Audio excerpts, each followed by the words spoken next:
Bismillahirrahmanirrahim. وَلْتَكُنْ مِنْكُمْ أُمَّةٌ يَدْعُونَ إِلَى الْخَيْرِ وَيَأْمُرُونَ بِالْمَعْرُوفِ وَيَنْهَوْنَ عَنِ الْمُنْكَرِ. Assalamualaikum warahmatullahi wabarakatuh. Berteman dengan orang yang tidak memiliki irada dan himmah. Ini mungkin arahnya di kantor.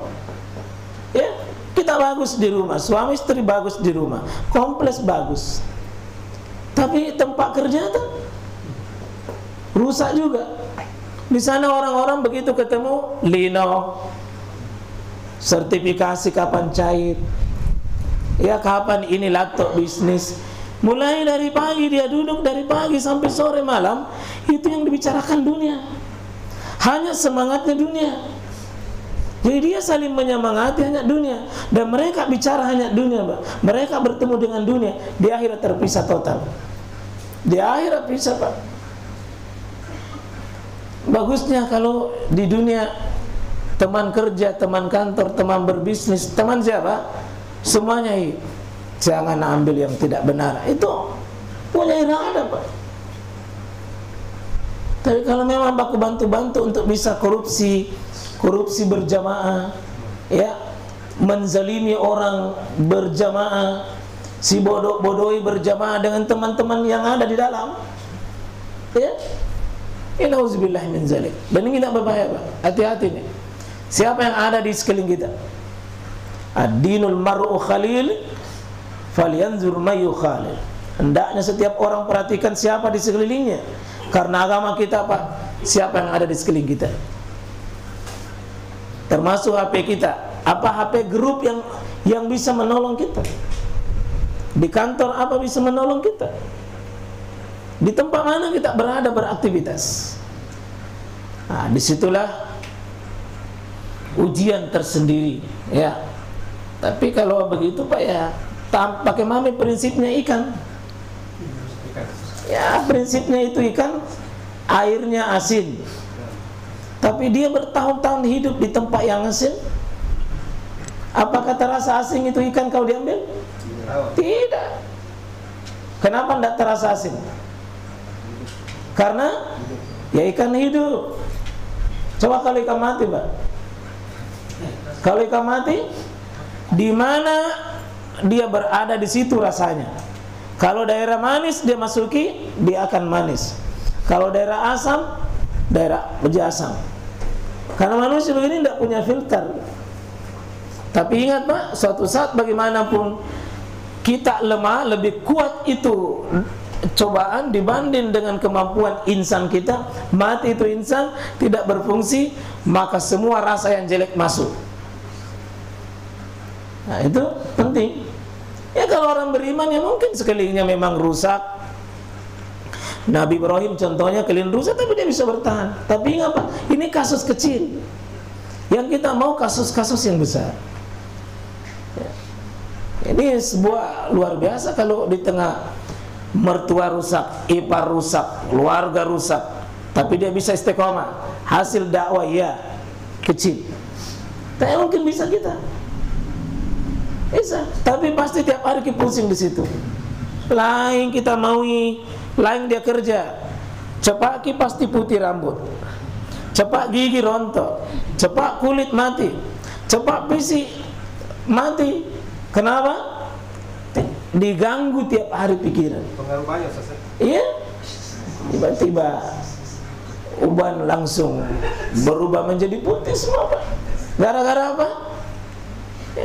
Lawan di sekeliling kita semua lawan. Mengaku ya.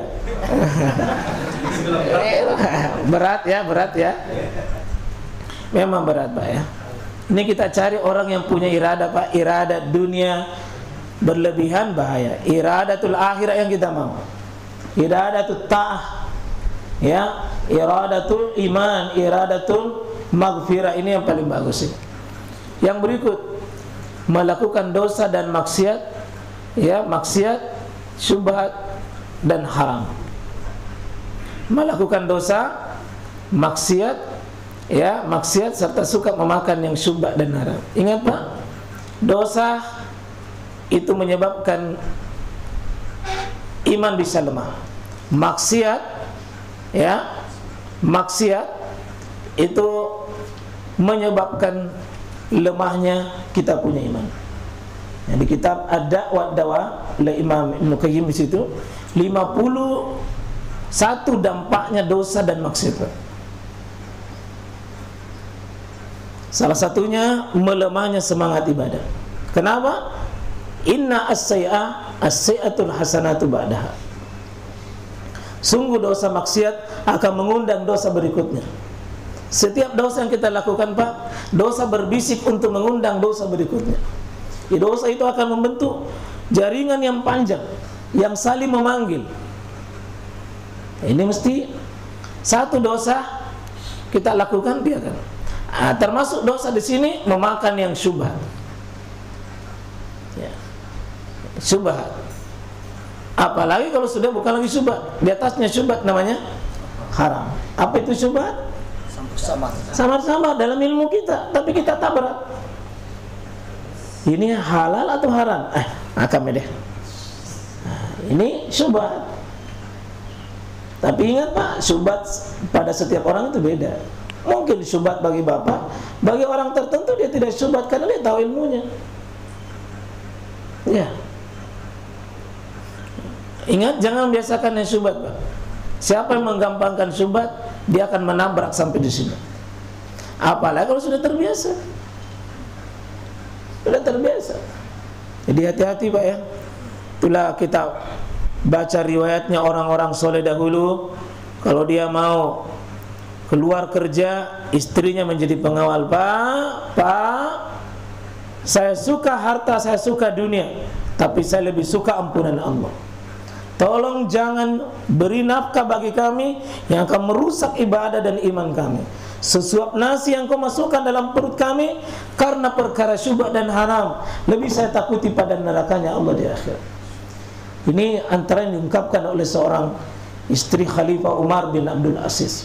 Seorang khalifah yang sangat soleh, tegas, suami soleh karena dikawal oleh istri yang soleh. Dia bilang, Pak, saya suka uang, tapi jangan pernah membawa di rumah ini ada sesuap nasi yang haram. Jangan.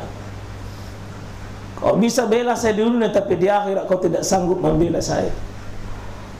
Ini penting banget. Jadi kalau ada yang kenapa tiba-tiba menurun semangat ibadah, coba tanya, apa yang kita sudah makan? Apa yang kita sudah makan? Pengaruh makanan sangat membentuk, ya. Karena ibadah akan turun drastis karena makanan yang tidak beres.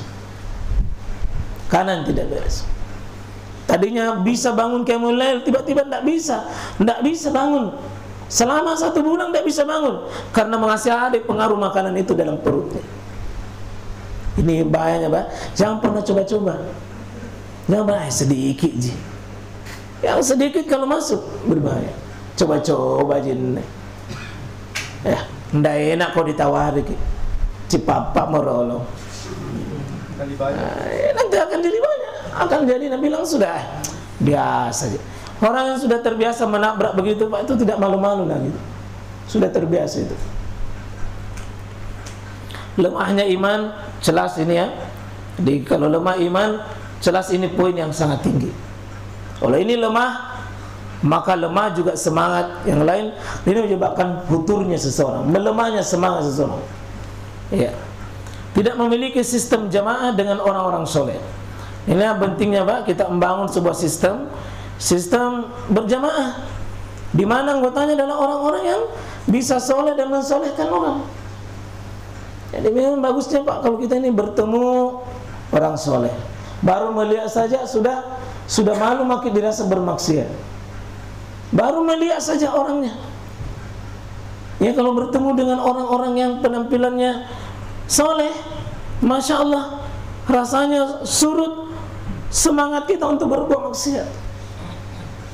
Ini yang bagusnya Pak, kita berdoa bertemu dengan kumpulan orang-orang soleh. Ya, di rumah soleh, di pasar soleh, ya, di kantor soleh, di kompleks soleh. Masya Allah. Itu orang-orang yang mau bermaksiat kecil nyalinya. Kecil nyalinya. Kenapa? Ada perasaan segang di tengah orang-orang soleh. Karena itu orang-orang ahli maksiat, dia merasa kecil dan minder di hadapan orang-orang ahli soleh. Dan Bapak salah satu mengukur diri tak soleh atau tidak, bagaimana perasaan tak di hadapan orang soleh. Iya. Apakah Bapak merasa asing di tengah mereka? Berarti hati kita itu hati yang jauh dari kesolehan. Tapi kalau merasa nikmat bersama dengan mereka, senang dengan mereka, bahagia dengan mereka, merasa larut dengan mereka, ciri-ciri ada kesolehan dalam diri kita. Cuma kalau merasa benci, merasa tidak enak, merasa asing, merasa tidak betah, merasa kapan pulang itu? Ya. Coba enaknya mau Bapak ketemu dengan orang-orang soleh, ya. Dan perbanyak orang-orang soleh. Jangan lupa subscribe ya.